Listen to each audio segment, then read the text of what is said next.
Indian premier league 2024 Mumbai ഇന്ത്യൻസിന് ആദ്യ വിജയം. ഇന്ന് വാങ്കഡെ സ്റ്റേഡിയത്തിൽ നടന്ന പോരാട്ടത്തിൽ ഡൽഹി ക്യാപിറ്റൽസിനെ നേരിട്ട മുംബൈ ഇന്ത്യൻസ് 29 റൺസിൻ്റെ വിജയമാണ് കരസ്ഥമാക്കിയത്. മുംബൈ ഇന്ത്യൻസ് ഉയർത്തിയ 235 എന്ന കൂറ്റൻ സ്കോർ ചേസ് ചെയ്ത ഡൽഹി ക്യാപിറ്റൽസിന് 205 റൺസ് മാത്രമേ എടുക്കാനായുള്ളൂ. മുംബൈ ഇന്ത്യൻസ് ഇതിനു മുൻപ് കളിച്ച 3 മത്സരങ്ങളും പരാജയപ്പെട്ടിരുന്നു. മത്സരത്തിലേക്ക് വന്നാൽ മുംബൈ ഇന്ത്യൻസിന് വേണ്ടി രോഹിത് ശർമ്മയും ഇഷാൻ കിഷനും ഒരു വെടിക്കെട്ട് തുടക്കമാണ് നൽകിയത്. 3 സിക്സും 6 ഫോറും അടങ്ങുന്നതായിരുന്നു രോഹിത്തിൻ്റെ ഇന്നിങ്സ്. 27 പന്തിൽ 49 റൺസ് രോഹിത് ശർമ്മ നേടി. ഇഷാൻ കിഷൻ 23 പന്തിൽ 42ഉം. പരിക്കിന് ശേഷം വന്ന സൂര്യകുമാർ യാദവ് ഡക്കായി മടങ്ങുകയായിരുന്നു. ക്യാപ്റ്റൻ ഹാർദിക് പാണ്ഡ്യ 39 റൺസ് നേടി പുറത്തായി. തിലക് വർമ്മ 6ഉം ടീം ഡേവിഡ് ഒരു വെടിക്കെട്ട് അവസാനമാണ് മുംബൈക്ക് വേണ്ടി നൽകിയത്. 21 പന്തിൽ 45 റൺസാണ് ടീം ഡേവിഡ് നൽകിയത്.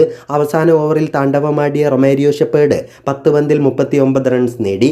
അതേസമയം ഡൽഹിക്ക് വേണ്ടി അക്സർ പട്ടേലും അൻറിച്ച് നോർക്കിയെ 2 വിക്കറ്റ് നേടിയപ്പോൾ ഖലീൽ അഹമ്മദ് 1 വിക്കറ്റ് നേടി. മറുപടി ബാറ്റിങ്ങിന് ഇറങ്ങിയ ഡൽഹിക്ക് വേണ്ടി വാർണർ 10 റൺസ് നേടി പെട്ടെന്ന് തന്നെ മടങ്ങി. പൃഥ്വി ഷാ 40 പന്തിൽ 66 റൺസ് നേടി. അഭിഷേക് പോറൽ 31 പന്തിൽ 41 റൺസും നേടി. ഋഷഭ് പന്ത് 1 വിക്കറ്റിന് പുറത്തായപ്പോൾ ലളിത് യാദവ് 3 റൺസ് നേടി പുറത്തായി. കുമാർ കുശാഗ്ര ഡക്കായി മടങ്ങിയപ്പോൾ ജയ് റിച്ചാർഡ്സൺ 2 റൺസ് നേടി. അതേസമയം ട്രിസ്റ്റൻ സ്റ്റെപ്സ് 25 പന്തിൽ 71 റൺസ് നേടി. ട്രിസ്റ്റൻ സ്റ്റെപ്സിൻ്റെ ഇന്നിങ്സ് മുംബൈ ആരാധകരെ എന്തിരുന്നാലും ഒന്ന് ഞെട്ടിച്ചു കാണും. 7 സിക്സും 3 ഫോറും അടങ്ങുന്നതായിരുന്നു ട്രിസ്റ്റൻ സ്റ്റെപ്സിൻ്റെ വെടിക്കെട്ട് ഇന്നിങ്സ്. അക്സർ പട്ടേൽ 7 പന്തിൽ 8 റൺസ് നേടി പുറത്താകാതെ നിന്നു. അതേസമയം മുംബൈക്ക് വേണ്ടി കോട്സി 4 വിക്കറ്റ് നേടിയപ്പോൾ ബുംറ 2ഉം റൊമേരിയോ ഷെപ്പേർഡ് 1 വിക്കറ്റും നേടി.